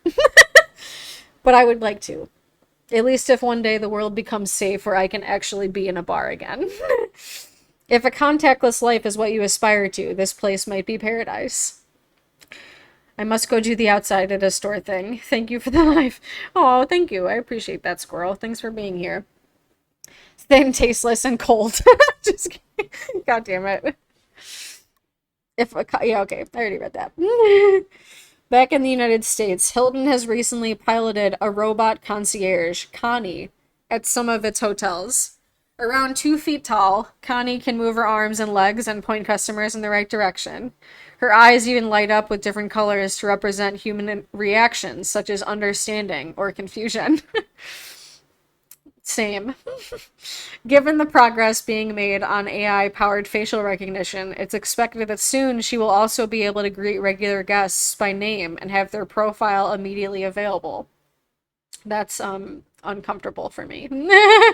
I get that robots can be fun for many customers and guests, especially as Andy Wang, CEO of Alibaba Future Hotel Management, says, they, unlikely humans, will always be in the mood to serve. I understand, too, the appeal of having a robot rather than a person take care of you at a time when human contact comes with a safety warning. That's legit. But there's no doubt that a future filled with flappies and connies and small genies will exacerbate our sense of alienation and loneliness. This is not because Jake, Flippy's human coworker, won't be able to feel bonded to him, as we will see in the next chapter. He might well, but because although Jake tells me how fun it is to see so many customers come in full of Flippy's love, that feeling may not persist once Jake realizes that he, and many more like him, won't just be battling against other humans for employment. His competition will be a whole army of food service robots who will always use the correct spatula for raw and cooked meat, always clean the grill meticulously, always know exactly when it's time to flip the burger, will never be late to work, ask for time off, need benefits, go on strike, call in sick, or infect a coworker. I hate all of these robots' names. Yeah, they kind of suck. No human could ever compete with that, especially as the cost of robots continues to decrease and as they get better at doing human jobs. See, I hope that she eventually continues on by saying that the idea of workers' competition is actually as bullshit as the idea of meritocracy itself, because, again, there's no reason why people should be paid exploitative, non-livable, let alone not thrivable wages, just as there's no reason why billionaires are hoarding the level of wealth that they do. Like, there's no reason why anyone would ever actually need to compete for jobs in a system that is rooted in humanness and liberation. Like, it doesn't need to be this way. Everything that's been made has been made as a decision. And it's obviously, as this creator who I'm absolutely loving lately, I think their name is Christiana, if I remember correctly. They're like, it's just somebody's imagination. I like the descriptions that they use. I fucking love. They're the best. And like, it's just so true. And I say that in different words all the time. It's mediated by humans in a society building process. The institutions themselves are mediated human decisions that act as if they're not. It's all the same shit. It doesn't need to be this way. There's no fucking reason why competition needs to exist in a society that is rooted around all of us having the things that we need to survive. This one just isn't. And it's been made that way, and we need to change it. Because we all deserve better. Anyway, one of the most widely cited projections of just how significant job losses to automation could be comes from Oxford University academics Carl Frey and Michael Osborne, who forecast in 2013 that almost half of jobs in the United States were at risk of being automated in the next 20 years. In April 2020, in an article in the Financial Times, Frey, who directs Oxford University's program on the future of work, made clear that the coronavirus was likely to accelerate this trend. Yeah, because people fucking died. Like, they're still dying. Like, and they're still becoming disabled. This is supported by a survey conducted by the auditing firm Ernst & Young in March 2020 of company bosses in 45 countries, which found that just over 40% were already investing in accelerating automation as they prepare for a post-pandemic world, which is fucking bullshit, by the way. Also, did you all see that, I forget what CEO, but one of the billionaires is afraid that the working poor are going to uprise. He said that it keeps him up at night. Sorrows. Just kidding. I don't even have any sorrows. Good. I hope you never sleep again, as the creator I reposted said. Actually, I gotta duet that later. Because, yeah, absolutely. Fuck you, billionaire. Like, don't ever sleep. Like, literally, I hope so. Even if we were to stick with the most conservative estimates, as few as 10% of jobs being lost to automation over the coming decade, we'd still be talking about upward of 13 million workers losing their jobs in the United States alone. Yeah. Sleep light in Versailles, billionaire. I hear the best sleeping place is actually a tube in the bottom of the sea. This is, of course, would be on top of the millions upon millions who lost their jobs during the economic crisis caused by the pandemic. In many ways, this trajectory is all too familiar. Manufacturing has experienced millions of job losses as a result of automation over the past few decades. In the United States, over 5 million manufacturing jobs have been lost to automation since 2000, with each robot replacing an average 3.3 human workers, a process that accelerated during the Great Recession beginning in 2008. See, and I haven't really actually talked about this, surprisingly, but this is the kind of shit that I was really getting at. Like, the reason why in my diss I go all the way back to the beginning of the United States to make the argument of the mechanization of humans is because obviously, like as the author mentioned earlier, the way that the clock with Fordism very much altered the way that we live our lives, but then also the way that the factories de-skilled us and then made us forced into this standardized system of working and living our lives. That's all a part of the early stages of the mechanization of humans that is now, just because of the era that we're in, flipping into the humanization of objects. But it's been a long time coming. It's hundreds of years in the making. Maybe a braver billionaire could handle the pressure. In China, where automation is a major plank of the government's Made in China 2025 strategy, this dislocation has been taking place on an even greater scale, with up to 40% of workers in some Chinese industrial companies having been replaced by robots in just the past few years.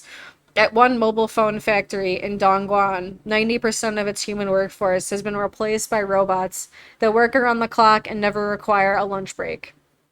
Undoubtedly, some new categories of jobs will emerge in this age of robots and machines.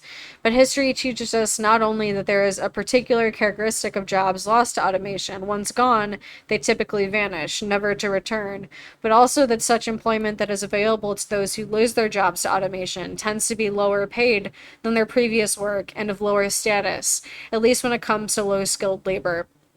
This is one of the reasons why the United States, the people most likely to have worked in factories before the rise of robots, men with only a high school diploma, have seen their wages fall in real terms since the 1980s. It's a similar story in China, where many of those who have lost their jobs to automation in recent years are now trying their luck in China's swelling service sector, where they're struggling to make a living wage, according to Jenny Chan, an assistant professor of sociology at Hong Kong Polytechnic University. I gotta drink water. But yeah, I liked her part of chapter 3, where in the same chapter where she talked about the weaponization of fear and isolation by authoritarian regimes to recruit. She also talked about the way that there's been, like, in that same ends, the phenomena of working class men that are being basically funneled into the alt-right because of their loss of status jobs. Like, that's something that genuinely is important to talk about. Is that the working class men's mustache?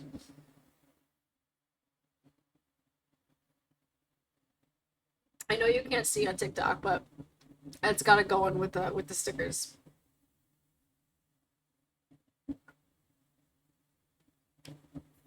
Everyone drink water. All right.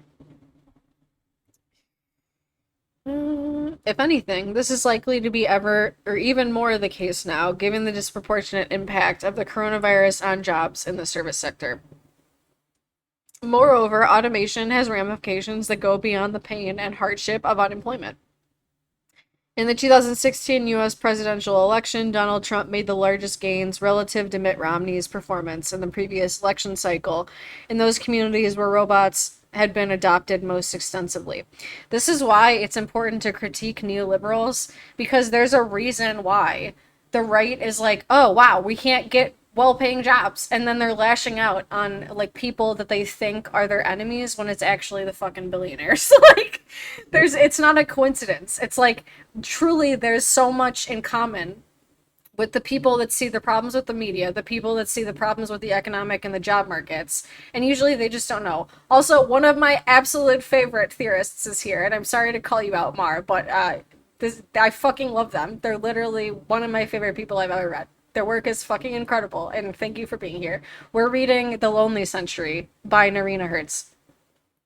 This chapter is probably almost over, but anyway. In Europe, it's a similar story. In fact, the book that I'm always referencing, Our Computer is, or no, what is it? I forget the title because I'm so excited that you're here. Your Computer is on Fire. Mar Hicks is in that book. That's how fucking incredible they are. Absolutely love them. Okay. In a sweeping study of election results across 14 Western European countries between 1993 and 2016, researchers led by Massimo Anelli at Bocconi University in Milan found that not only were people living in areas where automation was taking place fastest, significantly more likely to feel marginalized, disconnected from, and dissatisfied with government. But the greater the level of automation exposure in an area, the greater the probability the people living there would vote for a nationalist or far-right party. Exactly what I was saying. This makes the scenario we're currently facing, in which automation is ramping up at the same time as we're experiencing significant levels of unemployment, especially concerning. No one will be spared. That's the header.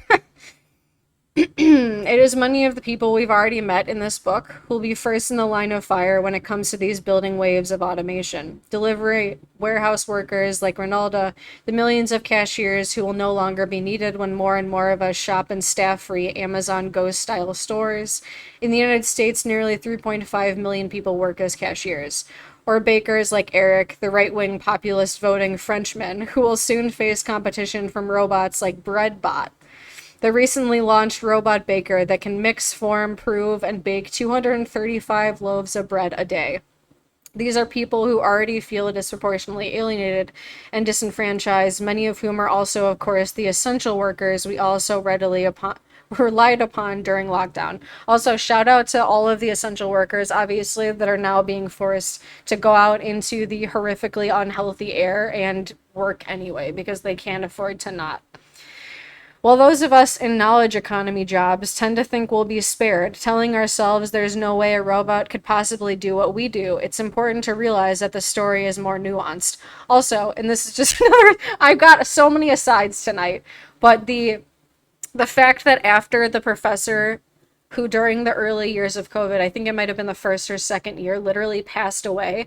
And then they used his recorded lectures to continue have him teaching the course after he passed away. That's what comes to mind immediately. For although it is the case that lower skilled, lower paid jobs are significantly more likely to be automated, the professions are susceptible too. Take journalism. A third content published by Bloomberg News is now written by robot reporters. A third, by the way. I know I butchered that. Bots that whiz through financial reports and use algorithms to arrange the most relevant information into a readable news story in minutes. Yeah, that's been happening a long time. At least a good amount of years. Like, at least like the last 5 years for sure. Yeah, exactly. Yeah. In the December 2019 UK general election, the BBC used machine-generated journalism to write nearly 700 election results stories for its website. The manager of the project, Robert McKenzie of BBC News Labs, claimed that the computers were not intended to replace humans. But for how long will this be true? What do they mean the computers weren't intended to replace humans? That's what they did since the very origin of computers! Especially as machine-assisted stories in journalistic categories such as sports and natural disaster coverage have already made their debut in the Associated Press, the Washington Post, the Los Angeles Times, the Guardian, and Forbes. Chinese state television Xinhua even has AI news anchors. Oh yeah, and I've heard about like the, what are they called? Oh my god, I can't believe it's escaped me. You know, the Star Wars. The Star Wars. They got the Star Wars ones. The first of which, Zhang Zhao, made his initial broadcast in November 2018. Obviously, his is in parentheses because it's not a sentient being. Ever play Among Us? You know how you still have to work as a ghost? That's my worst nightmare, and every day it looks like they're trying to make it happen. Straight up, yeah. I never played it, though, but I've seen playthroughs of it. I didn't realize you work as a ghost in that game, but capitalism, fuck. In February 2019, he was joined by the first female, also in parentheses, AI news anchor, Xin Zhaoming. And what about law, medicine, and finance? For decades, the triumvirate of safe jobs for professionals. These too are no longer automation-proof. JP Morgan recently trialed an AI system for going through contracts that saved them tens of thousands of human lawyer hours. Oh my god. Human lawyer hours is not something I thought I would read today, or ever, really. They've also begun using AI to write copy for their marketing campaigns. Access cash from the equity in your home, wrote a human marketer. Human marketer. It's true, you can unlock cash from the equity in your home, countered the AI. The second ad generated almost twice as much click-through. AI is already outperforming trained physicians when it comes to diagnosing cancer and analyzing MRIs and other scans in radiology, dermatology, and pathology. Elsewhere, robo advisors already offer asset management and investment strategies for a fraction of the cost commanded by their well-heeled active management human competitor, and often with greater success. Even the most godly of professions may not be immune. In 2017, a refurbished ATM christened Bless You Too was introduced in Wittenberg, Germany to celebrate the 500th anniversary of the Protestant Reformation. Squat and square, its metal eyeball staring dispassionately back at you. Instead of cash, it now dispenses religious blessings. At the time of writing, more than 10,000 people have received its blessings in 7 different languages. It reminds me of like a fortune cookie, or like one of those, what are they called? Like a psychic, like one of the arcade machine psychics. I forget what the name is, but you know what I'm talking about. Over the next few years, as professionals come to realize that they too are expendable in the new AI-driven workplace, feelings of isolation and disconnection will inevitably increase among this cohort too. Damn, Martin Luther is rolling in his grave. Yeah. I think, I mean, that's what obviously, like, it's not a coincidence that, like, a million academics in the last semester alone, once ChatGPT workshops started rolling out about how, like, the education sector is just done for now that students are going to use ChatGPT to just, like, cheat on everything they say. Like, it's not a coincidence that academics are terrified for their jobs. But again, I think that there's a lot of opportunity to, like, use that as a jumping off point to say, okay, what's the point of education? Like, what are we even doing here? Why are you so afraid of being replaced? What kind of like society are we in that would even be something? If the purpose of education is to generate workers who don't have any critical thinking skills, this completely makes sense as to why students are doing it. Because if in a corporatized education and gamified structure, where their only goal and true task to get their fancy piece of paper is to get a high score on a test and then to submit assignments on time, what the fuck do you expect them to do? They're not actually getting graded on how well they learn anything. And the stuff that they're learning isn't actually benefiting them beyond meeting whatever goalpost. That's what we should be gaining from this. But a lot of people are more concerned and seem to be gripping very hard to their old ways of discipline and punish. And it's like there's so much more to be gained from understanding how and why a learner and a teacher could be replaced by technology. And if we aren't asking those questions, we're failing ourselves and we're failing the students. Over the next few years, as professionals come to realize that they too are expendable in the new AI-driven workplace, feelings of isolation and disconnection will inevitably increase among this cohort too. For however lonely the workplace now feels for those of us fortunate to still have a job, how much more lonely will we feel when we realize that we're effectively being rendered obsolete at the hands of an automated and artificially intelligent workforce? And how much more disconnected from each other will we feel when it turns out that while some of us are still valued and commanding ever higher wages and prestige, many of us are not? If the more bearish predictions on automation play out over the course of this century, the result will be a stratified class system unlike anything in recent history. One in which a select few will be deemed to have skills no robot no robot can adequately replace. Another select few will be singled out to service, manage, and maintain the machines. An even more select few will be their owners, and the rest of us will be consigned to an economic and social scrap heap. Damn. Even if you are one of the lucky few, think too of how much more brutal the workplace will be for those still clinging on to employment, how much more cutthroat, how much more competitive, and how much more isolated you'll inevitably feel. We sleepwalk into the next wave of automation and technological disruption at our peril. To be clear, I'm not anti-innovation. That's such a funny thing. I get the benefits of automation. As a consumer, it can mean cheaper and better goods and services. From a corporate perspective, automation means lower labor costs and lower overheads. This author is constantly pandering to the shareholders. I swear to fucking God. Moreover, the reality is we can't avert this trajectory. It's how this transition is managed that will be key. The dangers of creating ever more disenfranchised people who don't feel the system cares about them or can work for them are all too clear. As we've seen, when people feel disconnected, they turn upon each other. Given how fractured the world already is, we cannot risk it fracturing further still. Or can we not risk it not falling apart at this point? Is a better question, I think. Downsizings, both current and future, must be handled in the fairest way possible. There's a big role for trade unions to play in this regard. Of course, not only fighting for fair severance packages and having worker representatives included in any restructuring decision making, but also in pushing for employers to retain a duty of care to their workers that goes beyond the employment term.